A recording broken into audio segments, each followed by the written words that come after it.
నమస్తే, నేను Zakir Hussain. Box office వద్ద విజయ్ దేవరకొండ కింగ్డమ్ జాతర మొదలైంది అంటున్నారు. కలెక్షన్ల సునామీ కురుస్తుంది అంటున్నారు ఈసారి.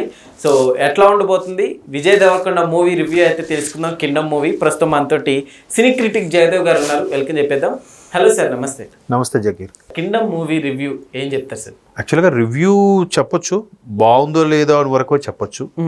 కానీ స్టోరీ లైన్ రివీల్ చేస్తే అది అంత పద్ధతిగా ఉండకపోవచ్చు. బట్ కొంతవరకు మాట్లాడుకుందాం. యాక్చువల్గా విజయ్ దేవరకొండ ఇది 12వ సినిమా అనుకుంటా. విజయ్ దేవరకొండ. విజయ్ దేవరకొండకి అసలు అర్జున్ రెడ్డి తర్వాత అర్జున్ రెడ్డి ముందు, అర్జున్ రెడ్డి తర్వాత అని చెప్పాలి ఆయన కెరీర్. సో అంత పీక్ వెళ్ళింది. లైగర్తో ఒక్కసారి ఎందుకో పడిపోయింది. తర్వాత ఫ్యామిలీ మ్యాన్, ఖుషి ఇలాంటివి ఎందుకో అంతగా అలరించలేకపోయి. బట్ ఫ్యామిలీ ఆడియన్స్కి కాస్త దగ్గర అయ్యాడని చెప్పొచ్చు. ఓకే. సో కింగ్డమ్ కాన్సెప్ట్ ఏంటి అంటే సినిమా అయితే ఓకే, బాగాలేదు బాగుంది అనే గురించి మనం పక్కన పెడదాం. ఒక జనరల్గా వచ్చే రిపోర్ట్ అయితే సినిమా ఒకసారి చూడొచ్చు, బాగుంది. ఎందుకు బాగుంది అని అంటున్నానంటే ఈయన గెటప్ సంబంధించి మనం మాట్లాడుకోవాలి. కాకపోతే ఇటువంటి కాన్సెప్ట్లో కొన్ని సినిమాలు వచ్చాయి. వచ్చిన నేపథ్యంలో ఇది జనరల్గా మన ఆడియన్స్ పల్స్ కూడా ఎలా ఉంటుందంటే, ఓకే వాడెవడో చేశాడు, వాడు చేసిందే సూపర్ రా, వీడి అట్లా ట్యూన్ అయిపోతారు. ఇప్పుడు కౌన్ బనేగా కరోడ్పతి ఉంది, అమితాబ్ గారు చేసినట్టుగా ఎవరు చేయలేరు రా, కష్టం రా అని అంటారు. బట్ నాగార్జున గారు తర్వాత మెప్పించారు, చాలా అద్భుతంగా చేశారుగా. అసలు అంటే అది మన నేటివిటీకి తగ్గట్టుగా బాగా యాప్ట్ అయింది, సూట్ అయిందిగా. అట్లా ఇవి ముందే ఒక రకమైన డిగ్రేడ్తో వెళ్తుంటారు, అది తప్పు. సో ఇది కూడా అలాంటి పర్సెప్షన్తో వెళ్తే చాలా మందికి అలా అనిపించవచ్చు. కానీ ఆయన చాలా కష్టపడ్డాడు, బాగా చేశాడు. అంటే కొన్ని షేడ్స్ ఇప్పుడు చూసారా, దేవరాలో కొన్ని షేడ్స్, లేదంటే సలార్లో కొన్ని షేడ్స్, లేదంటే కేజీఎఫ్లో కొన్ని షేడ్స్ లాంటివి ఇందులో కొన్ని కనిపిస్తాయి. ఓకే. కాకపోతే ప్రతిది కూడా ఒక స్టార్డమ్, ఆ హీరోకి నప్పింది కానీ అన్న ఒక మైండ్ సెట్ వెళ్తారు, అది కరెక్ట్ కాదు. ఒక్కొక్కరిలో ఒక్కొక్క బాడీ లాంగ్వేజ్, ఒక్కొక్క స్టైల్ ఉంటుంది. ఇందులో హీరోలు సత్యదేవ్, ఆల్రెడీ సత్యదేవ్తో ఒక సోదరుడు కాన్సెప్ట్లో ఒక సాంగ్ రిలీజ్ చేశారు. ఇప్పుడు మనకి అక్కడే సగం మనకు అర్థమవుతుంది. అయితే ఇక్కడ కొంత పునర్జన్మ కాన్సెప్ట్ కూడా ఉంది. తన వాళ్ళని కాపాడుకోవడానికి ఇప్పుడు జనరల్గా ఎలా చేస్తున్నారంటే, సినిమాలు ఈ మధ్యకాలంలో వచ్చినవి డ్యూయల్ రోల్గా పెట్టి తండ్రి సాధించలేకపోతే కొడుకు సాధించాడని కానీ, లేదా మళ్ళీ జన్మెత్తి వాడే సాధించుకున్నాడని కానీ కొన్ని కాన్సెప్ట్లు వచ్చాయి. అందులో నుంచి వచ్చిన భాగమే ఇది కూడా. బట్ గౌతమ్ తిన్ననూరి మీద ఉండే నమ్మకంతో సినిమాకి వెళ్ళాలి. విజయ్ దేవరకొండ అది ఫుల్ఫిల్ చేశాడు. సార్ అర్జున్ రెడ్డి లాంటి హిట్ మళ్ళీ పడుతుంది అనుకోవచ్చు సార్ దీంతో?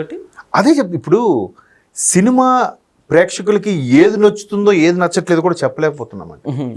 కొన్ని సందర్భాల్లో చాలా చిన్న సినిమా ఏముందిరా అనుకున్నవి బ్లాక్ బాస్టర్లు అయిపోతున్నాయి.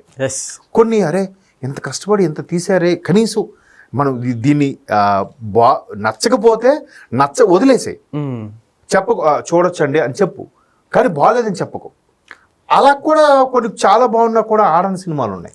మరికొన్ని సినిమాలు ఈ మధ్యకాలంలో రిలీజ్లో బాగా కలెక్షన్స్ వస్తున్నాయి. 20 years అయిపోయింది రిలీజ్ చేసామని. దాని బెస్ట్ ఎగ్జాంపుల్ ఆరెంజ్ సినిమా. మరి అప్పుడు ఎందుకు ఆడలేదు orange cinema? But orange cinema point valid point కదా. ప్రేమ అనేది ఎప్పుడు ప్రేమ శాశ్వతమే, కానీ ఒక పర్సన్ మీద అలాగా కంటిన్యూగా ఉంటుంది అనేది శాశ్వతం కాదు అనే కాన్సెప్ట్ని తీసుకొచ్చారు ఆయన, బొమ్మరిల్లి భాస్కర్. అది ఎవరికి కనెక్ట్ అవ్వలేదు, బాగా బ్యాడ్ చేసేసారు దర్శకుడిని, అందరినీ. సో అది ఇప్పుడు మరి మొన్న రిలీజ్ ఎలాగ ఆడింది. కాబట్టి ప్రేక్షకుడు మైండ్ సెట్, మూడు ఎలా ఉంటుందని చెప్పలేం. ఎందుకు హిట్ అవుతుంది, ఎందుకు ఫట్ అవుతుందో కూడా తెలియదు. కొన్ని చాలా బాగుంటాయి, ఎందుకు ఆడవో తెలియదు. నా ఆటోగ్రాఫ్ కూడా రీసెంట్గా రిలీజ్ చేశారు. నా ఆటోగ్రాఫ్ సినిమా బ్రహ్మాండంగా ఉంటుంది. ప్రతి ఒక్కడికి తన కెరీర్లో అందులో ఉన్న ఏదో ఒక అంశం, ఏదో ఒక ఎపిసోడ్ ప్రతి ఒక్కడికి టచ్ అవుతుంది. అది ఎందుకు ఆడలేదంటే తెలియదు. కలేజా అప్పుడు ఎందుకు ఆడలేదు, ఇప్పుడు టీవీలో వస్తే టీవీలో 100 days అయిపోయింది అది కదా. అట్లాగా ఈ కింగ్డమ్ సినిమా కూడా బాగుంది cinema.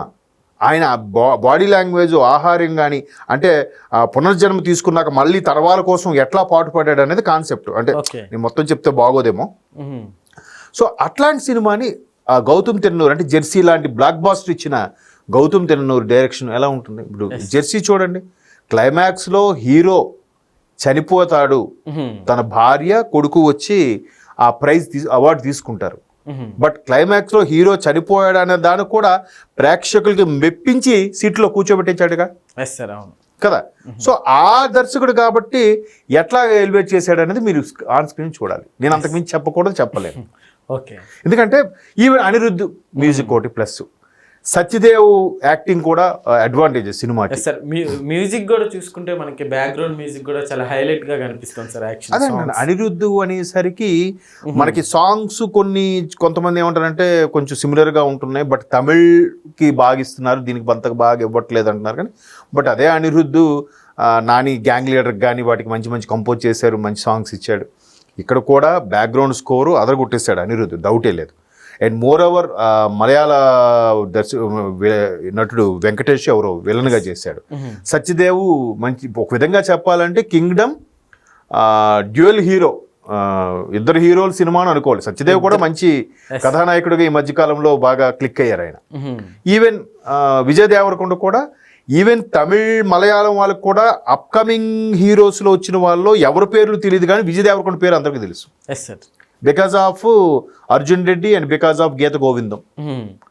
So Vijay Deverakonda cinema ఒక బాయిల్డ్ హెడ్ మొత్తం దగ్గరికి చిన్నగా గొరిగించేసి మీసాలు గెడ్డాలతోని, అంటే ఒక డిఫరెంట్గా మనకు చూసారా, మీకు ఎలా చెప్పాలి, 300 అని ఒక సినిమా వచ్చింది, 300 మంది యోధులు అని కొన్ని 1,00,000 మందితో ఫైట్ చేస్తారు. సో ఆ సినిమాలో ఒక యోధుడు ఎలా ఉంటాడో ఇక్కడ ఈయన అలాగే ఉంటాడు. మీరు ఆన్ స్క్రీన్లో ఆ పర్ఫార్మెన్స్ ఆయన చాలా బాగా చేశాడు. మరి ఎంతవరకు ప్రేక్షకులకు రీచ్ అవుతుంది అనేది మనం చెప్పలేం. మూవీలో అట్లా చూసుకుంటే ఇప్పుడు హీరోయిన్ క్యారెక్టర్ మనం డిస్కస్ చేయొచ్చు అంటారా? హీరోయిన్ క్యారెక్టర్ అంటే ఇవాళ మధ్యకాలంలో అసలుకి హీరోయిన్స్ ప్రిఫరెన్స్ ఇవ్వట్లేదు. ఇది కూడా ఒక పునర్జన్మ కాన్సెప్ట్ ఉంది కాబట్టి, లైక్ మగధీరలో కూడా అంతే కదా, పునర్జన్మ కాన్సెప్ట్, మరలా హీరో వచ్చి సాధించుకోవడం అనేది. ఇక్కడ తన వాళ్ళ కోసం ఏం ఫైట్ చేశాడు, అక్కడంటే ప్రేమ కోసం ఫైట్ చేశాడు మగధీరలో.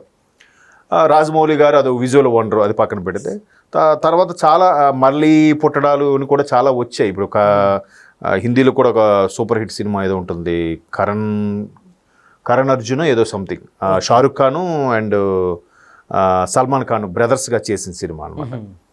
సో అది అట్లాంటివి అప్పుడప్పుడు మెరిసిన చాలా హిట్ అయ్యాయి. సో ఇది అదే కాన్సెప్ట్తో వచ్చిన సినిమా. గౌతమ్ తిన్ననూరి కాన్సెప్ట్కి కరెక్ట్ హీరోనే ఎంచుకున్నారని మనం చెప్పాలి. సో ఇంకా హిట్ ఫట్ గురించి మనం మాట్లాడలేకపోతున్నాం, అవన్నీ కూడా కలెక్షన్స్ మాట్లాడుతున్నాయి. కలెక్షన్స్ వచ్చిన దాన్ని బట్టి ఈరోజు ఇంత 100 crores క్లబ్బు, 500 crores క్లబ్బు అని మాట్లాడుతున్నారు. అది విజయ్ దేవరకొండ, అంటే విజయ్ దేవరకొండ అయితే ప్రేక్షకుడిని రప్పించగలిగాడు, దాన్ని మెప్పించగలడం గౌతమ్ తిన్ననూరి యొక్క బాధ్యత. సో చూద్దాం మరి కలెక్షన్స్ పరంగా ఎంతవరకు వస్తుందో. సినిమా అయితే బాగుంది. Okay sir, thank you.